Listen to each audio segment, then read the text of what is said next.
a todos. Que a paz de Jesus esteja envolvendo cada um de nós nesta manhã agradável de domingo. E o tema que nós reservamos para hoje trata da motivação.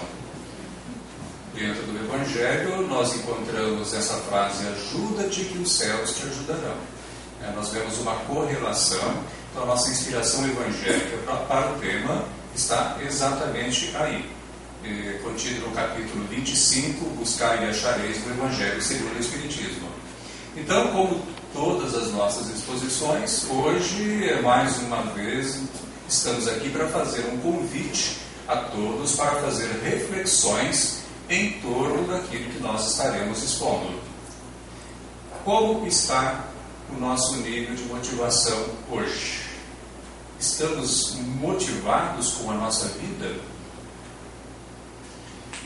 Existem alguns empecilhos, alguns fatos, alguns acontecimentos ou algumas situações que hoje estejam porventura nos pressionando demais a ponto de perdermos o nosso ânimo, a nossa esperança, a nossa fé, afetando, portanto, o nosso nível motivacional no viver?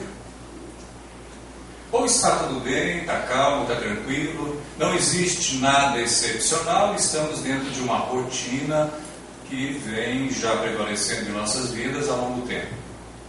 Ou podemos ter a última situação, que é exatamente aquela de estarmos extremamente motivados, e se estamos motivados, existe algum fator ou fatores que nos conduzem a nos sentirmos motivados. Quais são? Ou existe algo especial, ou será que nós estamos buscando nos motivar mesmo diante da rotina da vida? Esse é o estágio mais interessante, né? Porque nós não vamos ter grandes novidades todos os dias, nem muito menos todos os meses. E às vezes nós podemos passar anos sem grandes novidades, a ponto de ficarmos até entediados.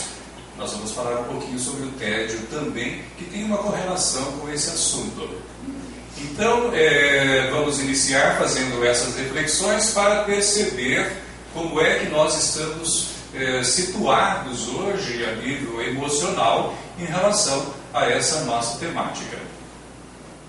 Certamente todos nós temos dificuldades, problemas, que às vezes não nos afetam diretamente, mas afetam indiretamente a partir da família, a partir dos familiares, a partir dos amigos, de ambientes de trabalho.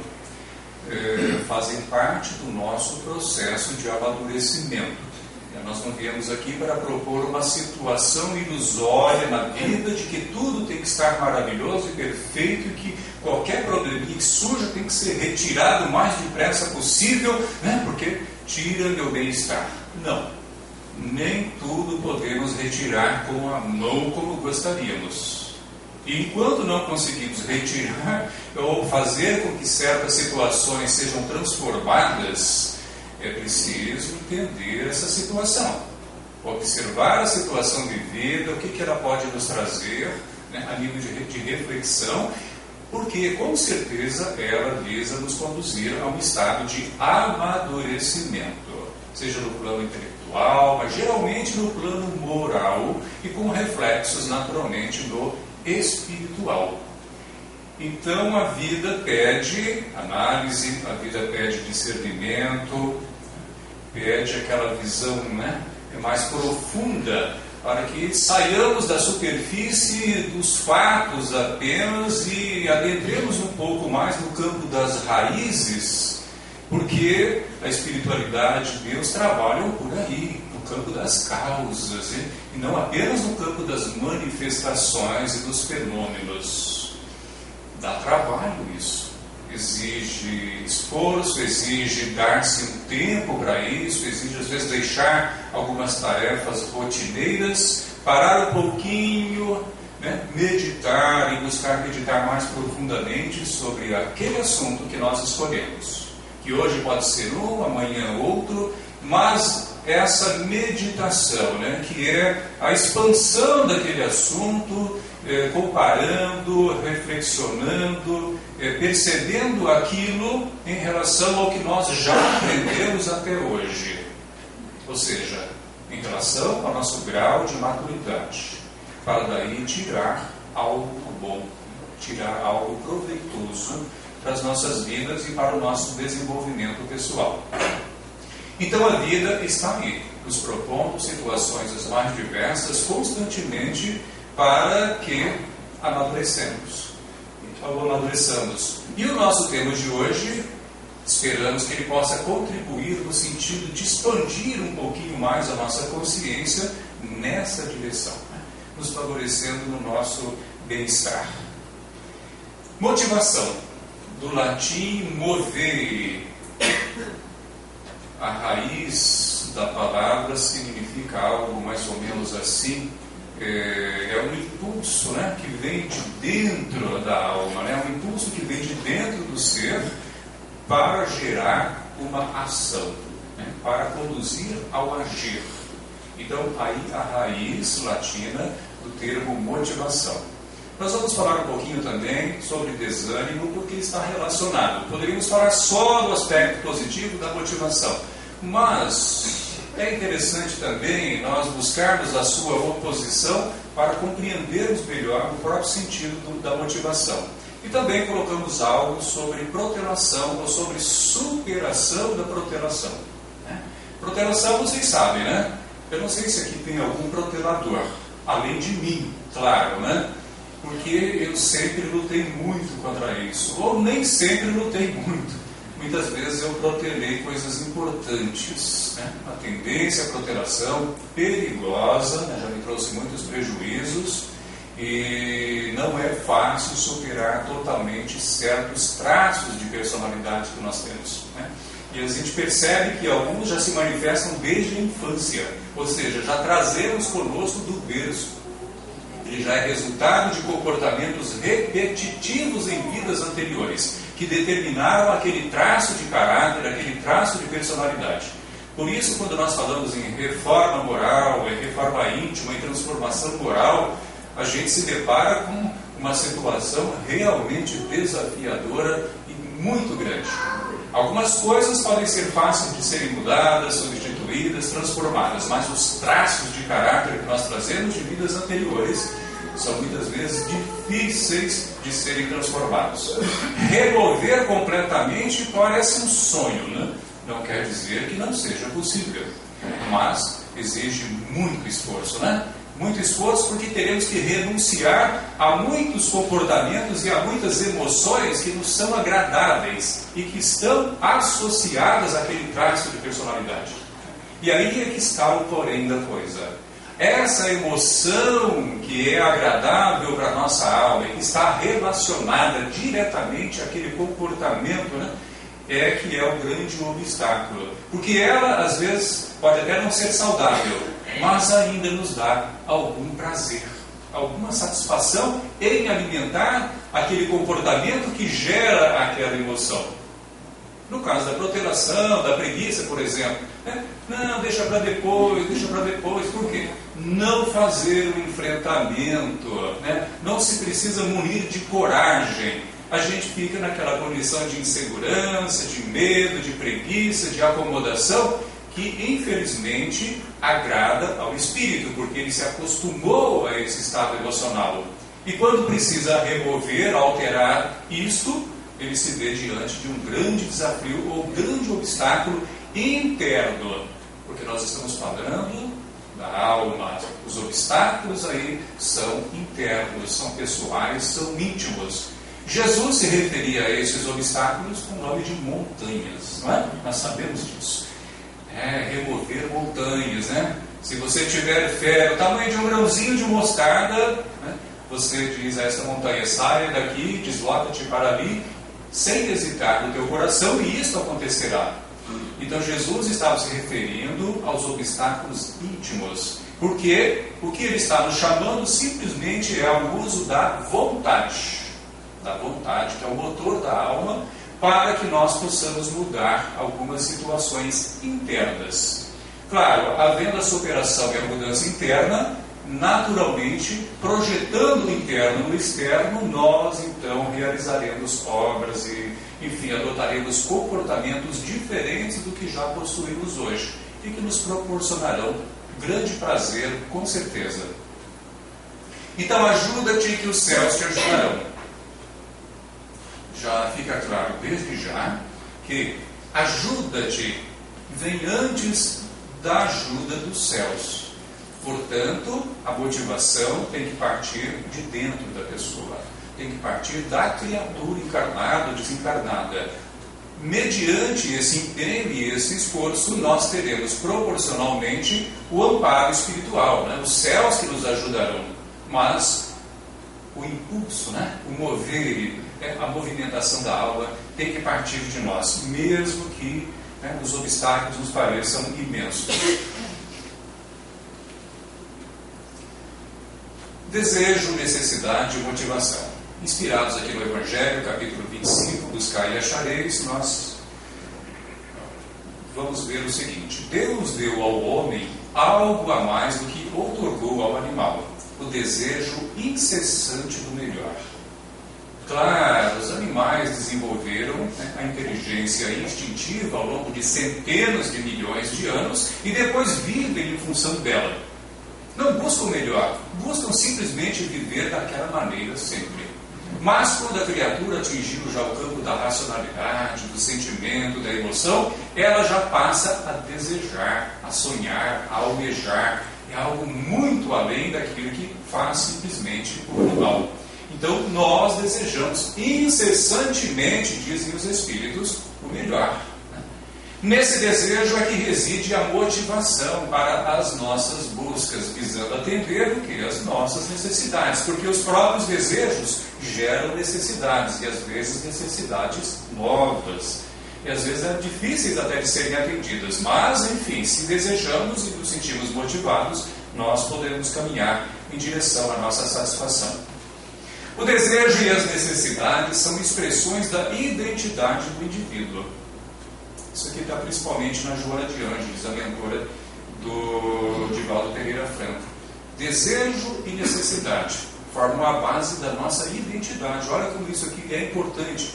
Desejar e perceber as necessidades. Porque temos necessidades, às vezes a pessoa não está atenta, não está perceptiva, né? Então, nós perceber a necessidade e desejar estão intimamente ligados à própria identificação da criatura em evolução. Por isso, não devem ser transferidas, não devem ser negadas, não devem ser ignoradas, por representarem a motivação para as buscas e realizações. Claro, se a pessoa não deseja, não percebe as próprias necessidades, ou não, faça você por mim, não vai você, não estou com vontade. Ela começa a se negar tanto, que ela vai perdendo a sua personalidade, perdendo a sua identidade espiritual. E o que vai ocorrer em pouco tempo? Vai ocorrer uma fragilização do espírito, um estado de desânimo, de apatia, de tristeza, e a pessoa às vezes não sabe por quê, mas porque ela está renunciando demais àquilo a que ela não deveria renunciar, que são os seus desejos e a atenção às suas necessidades. Tédio e desânimo. Será que é a mesma coisa? Não. Tédio. O tédio é um sentimento de falta de estímulo. Estímulo. Essa palavra estímulo é muito importante em nossas vidas. Ou da permanência em uma ação ou estado repetitivo, que se manifesta num vazio ou na falta de vontade de realizar atividades rotineiras. Um estado de tédio, a pessoa está entediada, aquela situação que não muda nunca e ela começa a ficar a viver de uma maneira meio apática, meio assim no automático mesmo, sem uma expressão de emoção mais intensa, mais forte, ou seja, de motivação real. Mas tédio e desânimo, se o tédio tem essa vinculação direta com esses estados repetitivos ou rotinas, o desânimo ele é muito mais abrangente, ele tem causas variadas. Mas antes de ver sobre o desânimo, eu vou ver com vocês aqui que eu achei interessante da área administrativa. Olha só, o ciclo do tédio. Gostaria de partilhar isso com vocês para que a gente se entenda em relação ao lar, dentro do ambiente de trabalho, onde situações entediantes podem se instalar facilmente. Segundo a Escola de Liderança Criativa de Berlim. Eu nunca imaginei que o tédio teria sido estudado dentro de uma grande organização. E eles colocam o seguinte, que o tédio tem 3 fases. A primeira, a felicidade e a motivação diante do novo. Tudo maravilha, estou feliz, estou motivado, estou alegre. Fase 2, aí já vem a sensação de estagnação. A coisa já está há muito tempo do mesmo jeito, já não estou muito feliz. E a terceira fase, que é propriamente a fase do desânimo, que se estabelece principalmente em cima da rotina, da repetição. Então nós temos aqui as 3 fases do tédio. Causa, segundo os estudiosos aí do assunto, é a pessoa se deixar levar pela própria inércia diante do ambiente. Então vejam bem, a situação, o contexto, os contextos, eles existem para todos, para um grupo imenso, mas a postura de cada um diante daquele contexto pode fazer uma imensa diferença. Então aí, na verdade, o tédio surge pela inércia da pessoa, pela inação, por não movimentação, por não busca de algo novo diante daquilo que ela está fazendo. Eu fiz essa palestra em Nicolau essa semana, eu até coloquei o meu exemplo pessoal em relação a uma situação, para verem que a gente não pode ficar só dependente do contexto. Dentro da casa espírita que eu frequento, eu já participo lá desde 81, já são bons anos, mais de 30 anos, e então sempre participando dos trabalhos públicos. Ouvir pessoas, sempre gostei de entrevistar as pessoas, e estou esses anos todos entrevistando, ouvindo, encaminhando, fazendo as palestras. Ou seja, nesses mais de 30 anos, não mudou o contexto, ele é o mesmo. Mas eu digo para vocês, eu nunca senti preguiça de ir ao trabalho. Eu nunca tive um dia, nesses 30 e tantos anos, que eu falo, não estou com vontade. Não, isso não me ocorreu. Eu até fico surpreso quando muitas pessoas falam, eu não estava com muita vontade de vir ao trabalho, eu nunca senti isso, graças a Deus. O meu nível de motivação em relação ao trabalho é perene. Se eu conseguir sustentar isso mais de 30 anos, eu acredito que ele continuará. E o contexto é o mesmo, não mudou. Mas as pessoas mudam, né? Quanta gente, tem muita gente que passou por nossa casa que eu não imagino onde esteja, sinto saudades. São milhares de pessoas. Então aí, a nossa postura, a valorização da oportunidade de ouvir, de atender, de trabalhar, de servir, isso faz toda a diferença. E aí não existe rotina. Não existe rotina. As coisas vão se renovando constantemente. A alternativa, ousar mudar, mas mudar por disciplina.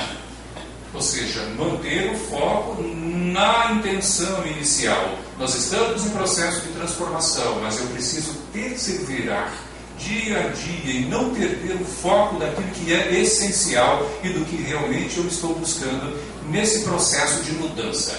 Caso contrário, o alicerce será sempre abalado e não alcançaremos o resultado. Causas de desânimo.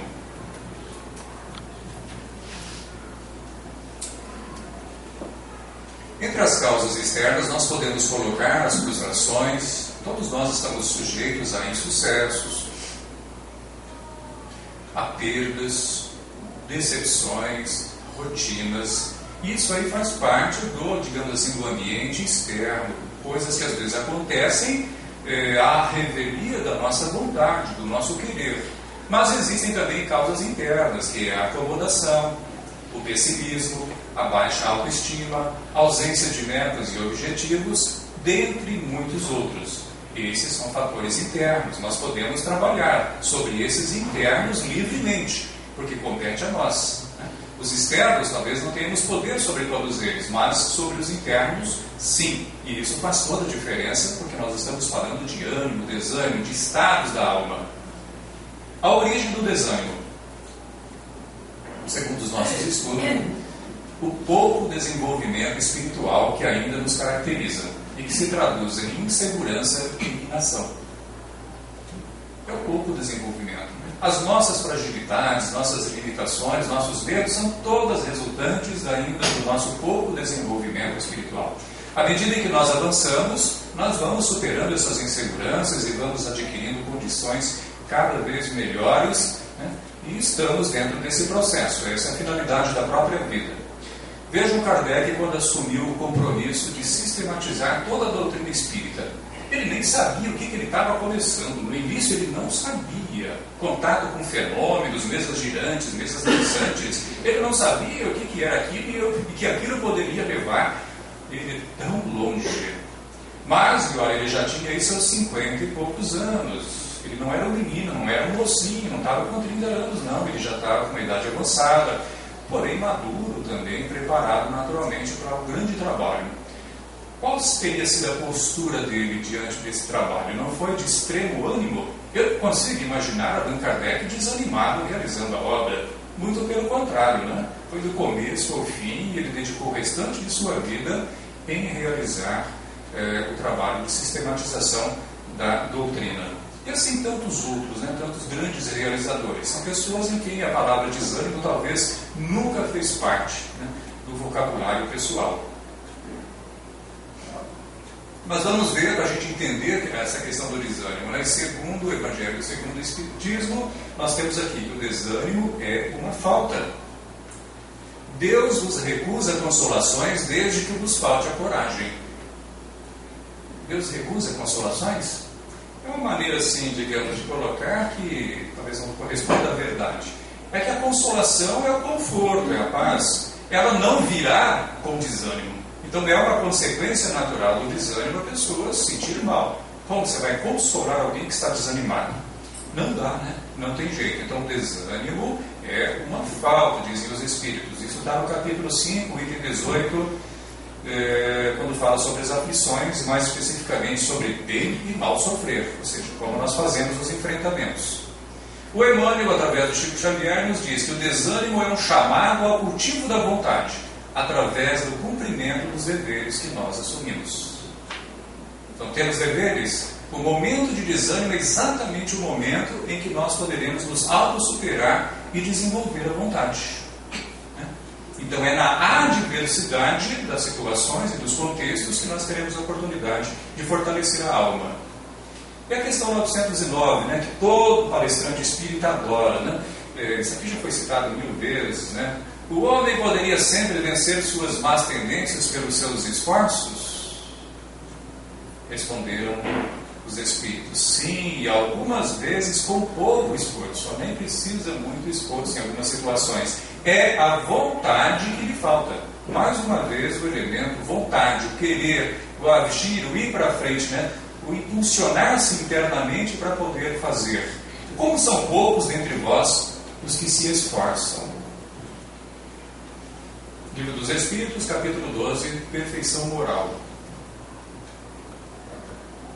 Protelação e a sua superação.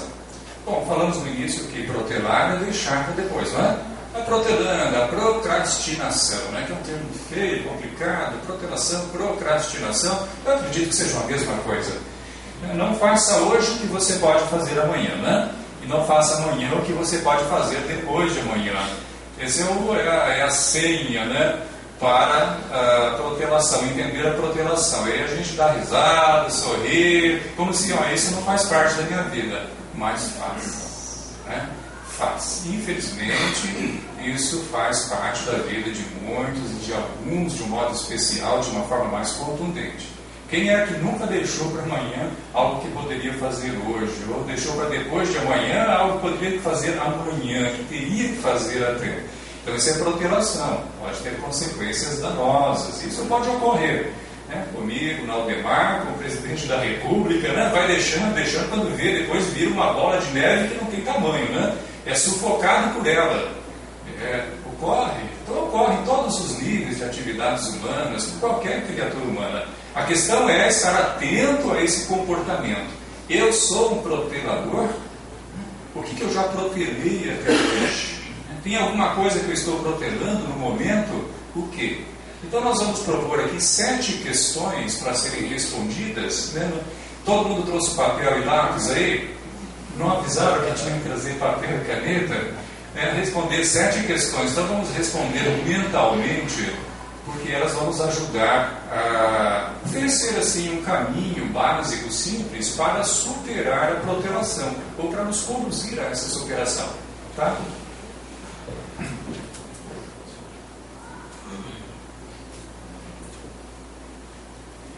Etapas de superação da protelação. Primeiro, o que é que você considera importante, mas está deixando de fazer? Essa é a primeira questão a ser respondida.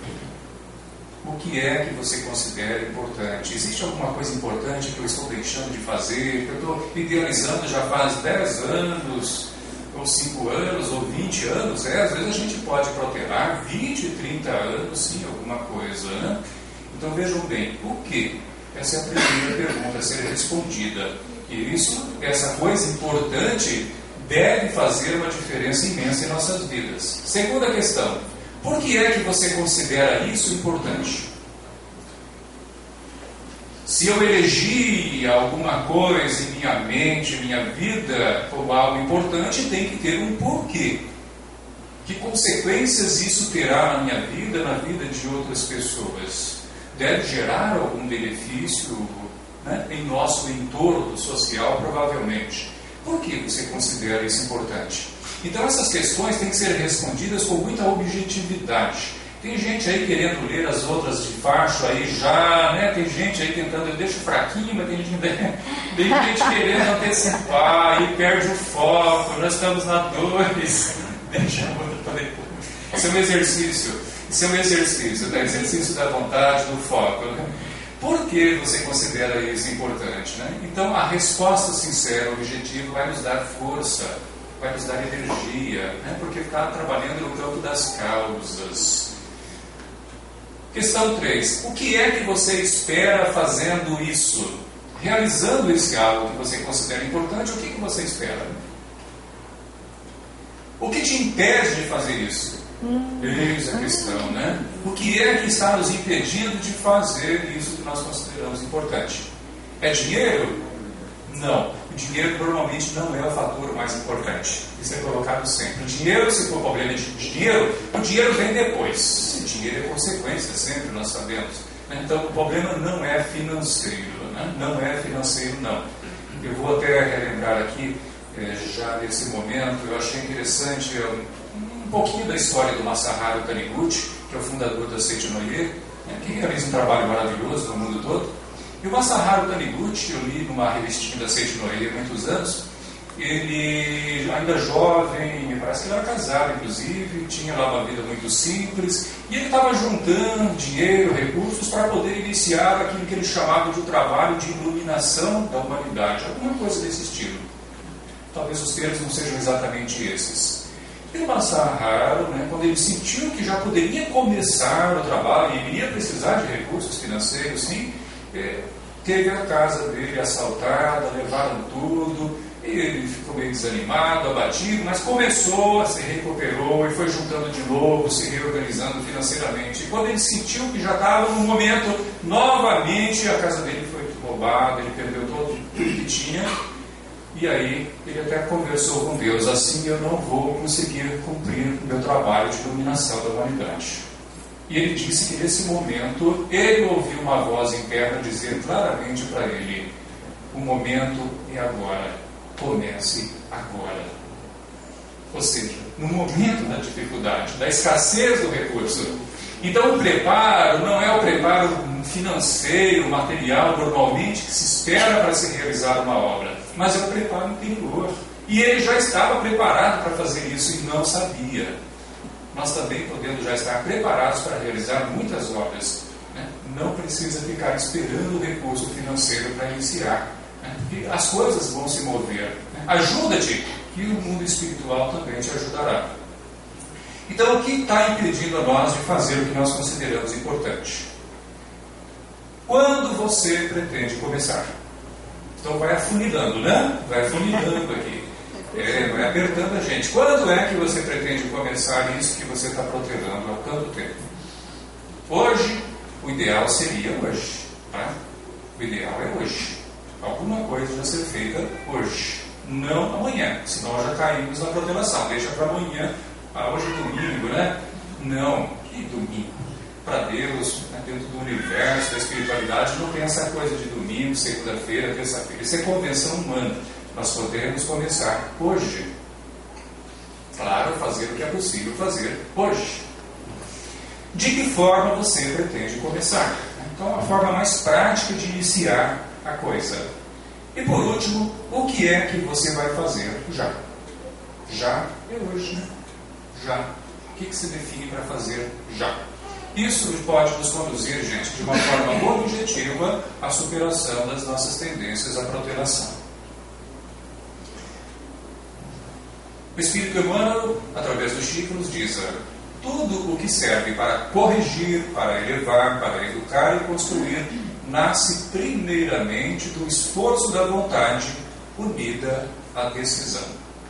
Então a palavra decisão também tem um papel importantíssimo dentro dessa nossa temática de hoje, porque a decisão é o rompimento com uma determinada postura, é o rompimento com um determinado comportamento. Se nós decidimos, nós estamos assumindo fazer isso, aquilo, fazer determinada coisa. Normalmente temos que renunciar a alguma coisa, ou romper com alguma coisa. E esse romper com alguma coisa é que normalmente nos segura. Porque, como falamos no início, existe uma emoção ligada ao comportamento que nós alimentamos hoje. E essa emoção é agradável para nós. Então, ao romper com algumas coisas, temos que renunciar a algumas emoções. É como alguém que tem que abandonar um vício, né? Para dar um exemplo bem, algo bem que apareça facilmente para o nosso entendimento. Vai ter que abandonar algumas emoções. E é fácil? Vai querer fazer isso? Não quer. Tem uma dificuldade imensa. Mas isso, dentro do plano das nossas viciações comportamentais, é a mesma coisa. O cérebro segue os mesmos caminhos, né? De prazer, de recompensa. Então, a decisão é fundamental. Eu gostaria de partilhar aqui com vocês, em seguida, eu não sei se eu já coloquei isso aqui em alguma palestra, esse exemplo do Walt Disney, fala sobre a questão da decisão. O Walt Disney, ele era de uma família muito pobre, muitos irmãos, que ele sabia fazer a desenhar, adorava desenhar. Claro que devia ter também outros talentos. Mas ele diz na sua biografia que ele estava sempre aguardando um momento favorável, né? Sempre esperando que as coisas acontecessem para ele poder realizar o trabalho dele, aquilo que ele gostava de fazer.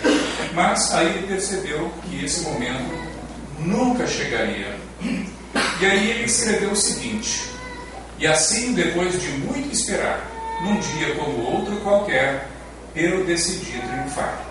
Decidi não mais esperar as oportunidades, e sim eu mesmo buscá-las. Decidi ver cada dia como nova oportunidade de ser feliz.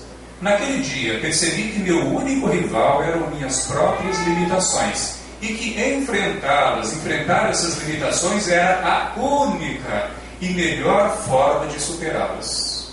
Naquele dia, um dia como outro qualquer, eu decidi triunfar. Então vejam bem, aí a partir daí ele realizou todo o seu trabalho, essa coisa maravilhosa que existe hoje, né? Quantos de nós já vemos, quantas histórias, quantos personagens nós conhecemos, quantas animações, né? Que vieram e que vêm, que virão a partir do trabalho realizado por Walt Disney. Mas para nós irmos caminhando para o nosso fechamento, sempre Jesus. Sempre Jesus. E aqui vamos recordar três momentos da vida de Jesus associados à nossa temática de hoje. Ali nós temos acima o ajuda-te que os céus te ajudarão. Significa o quê? A iniciativa, esforço pessoal. Então, ajuda-te, tenha a iniciativa, comece, faça, persevere. E a fé remove montanhas. Aqui é a crença, é o acreditar, é usar a vontade, a perseverança.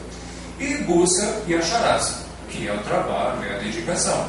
Nada acontece sem trabalho. Então nós vamos começar ali. Primeiro vamos colocar, antes de tudo, a fé, que remove as montanhas interiores a que nos referimos já hoje na palestra. Ou seja, os obstáculos internos. Acreditar, né? Acreditar em si, acreditar mais em nós mesmos, utilizar o poder da vontade para iniciar, para fazer. Ter a iniciativa, o esforço e unir a isso o trabalho perseverante.